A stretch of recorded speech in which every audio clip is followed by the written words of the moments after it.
We know now how to access values in a dictionary associated with a particular key. We also know how to mutate that dictionary, meaning to update the values and add new ones. But how do we look at our dictionary and look through the dictionary? Maybe you come and you don't have a particular word that you want to look up in your dictionary. You just want to read the dictionary from front to back, go all the way through it. We do this with iteration. So as a reminder, dictionaries are completely unordered. And what this means is that the order of the rows that we were looking at before, if I go back here, the order of these rows in our dictionary are not constant, and you can't rely on them. So just because in our definition we had the title first, then the year, then the rating, that doesn't mean that later if we look at that dictionary, it'll be in the same order in memory. And so what that means is when you iterate through the dictionary, you can't rely on the order of the key values that are given back to you to be the same as before when they were created, or even earlier in the same run of the program. This is because the compiler sometimes makes some decisions on how to optimize your code, how to make it more efficient. And maybe for memory purposes, either the compiler or the computer decides to reorder how things are stored. What we do know is that the same key will always be associated with the same value, regardless on what device it's run on.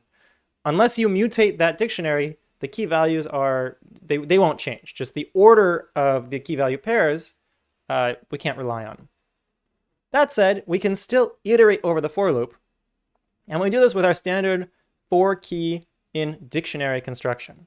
So if you have a dictionary, a value that is a dictionary stored in this variable dictionary, you can iterate over all of the keys in the dictionary by using this for key in dictionary construction.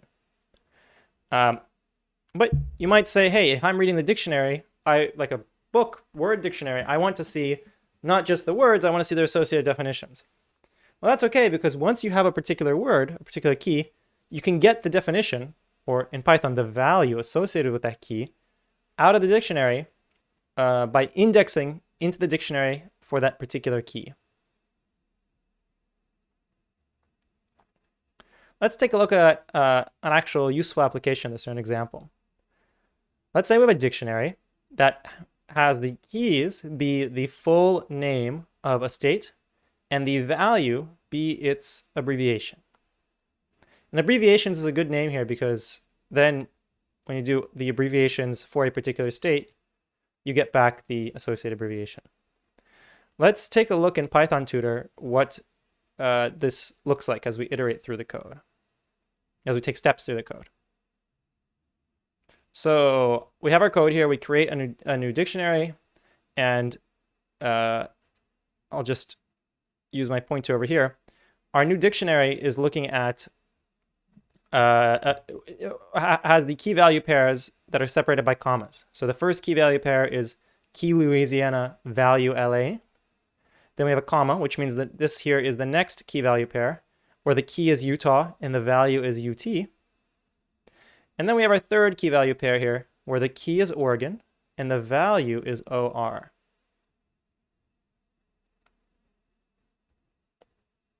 So let's step through our code and see what happens. So the very first thing that happens, and I'll drag this over so we can see a bit better. There we go. Now everything fits. The very first thing that happens is the first line gets executed and a dictionary is created in memory here. So you can see right here, our dictionary appears. Remember, just like a list, how the list didn't show up right next to the variable name in the frame, it actually shows up under this thing called objects, which we don't know much about yet, but just think of this as being some more complicated data structure. There's more stuff in it. And so instead of being stored in the frame, it gets stored on a separate page. And the variable here, its value points to this dictionary. The same implications that we learned about lists, when we pass lists, we're actually pointing to the same list, apply for dictionaries as well. So you can mutate these mutable objects in some function, and that mutation still applies as long as everyone's pointing to the same value in memory. So as we step through, we have this for loop here, for state in abbreviations. What this will do is it'll go through each of the keys in our dictionary, one at a time. So here we're getting to the first iteration of our loop, and you can see that state gets set to be Louisiana because state is the name of the variable right here, and abbreviations is our map. And in our map, in our dictionary, sometimes called a map, you can see I do that. We have the first key, or one of the keys, be Louisiana. Again, I made a big fuss about this, so I want to make this a point. You're not guaranteed that when you actually iterate through that this will be the first key that you get. You just know that when you do get the key, the associated value is always LA. So right now we got the key Louisiana. And so we'll print out state and the associated state, which is the key. And we see state Louisiana gets printed. Then we're going to print out the postal abbreviation, which we need to get back from our map. So this is the value associated with the key. And the way we do that is we index into our map, or our dictionary, which is called abbreviations, and we give it the key state.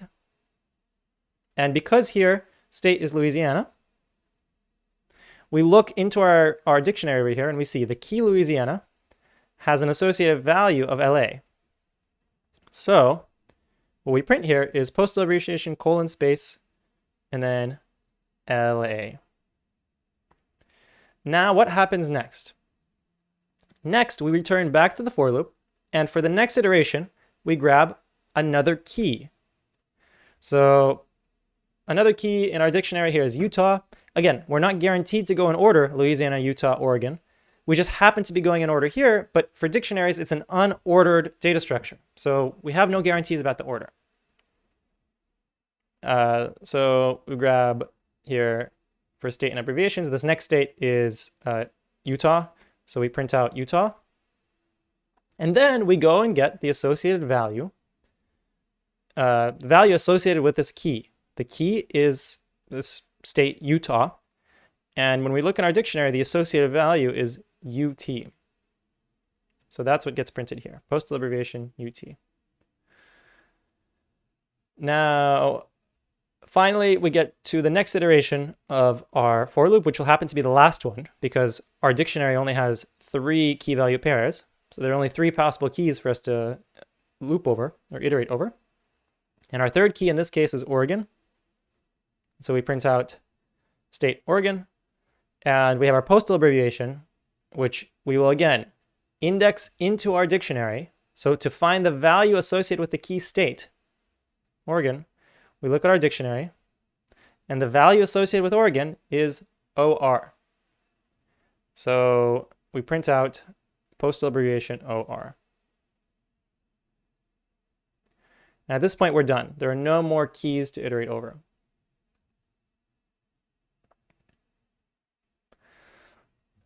Last thing I want you to know about these dictionaries for today is that you might sometimes want to just look at the values. It doesn't make a lot of sense with a regular dictionary, like a book dictionary. You always kind of are looking for the definition of a particular word. So you want to see, okay, for this word, aardvark, the definition is so-and-so.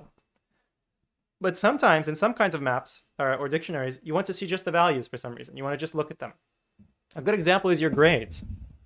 When I look at your grades, usually I want to say, okay, what is Jennifer's grade? So I go and I look up, I index into my dictionary with a key of Jennifer, and I get back then Jennifer's grade. But for some particular things, I just want to look at all of your grades all together in one big list. And the way I do that is by calling dictionary.values. So this returns a list of just the values. And with the grades example, that would give me just the list of everyone's grades without their names attached. And that lets me look at some sort of statistics. I can see the distribution. I can see the average grade. I can see the distribution of the grade for the class. I can get a standard deviation. I can play with those numbers. I can graph them. And so this is an example of where you can use .values if you want to print out just the postal abbreviations. Of course, another way to do this would be just to iterate through the keys and then print out abbreviations, index the key value, the key, and that'll give you back the values. But sometimes it's handy to just get a list of the values alone.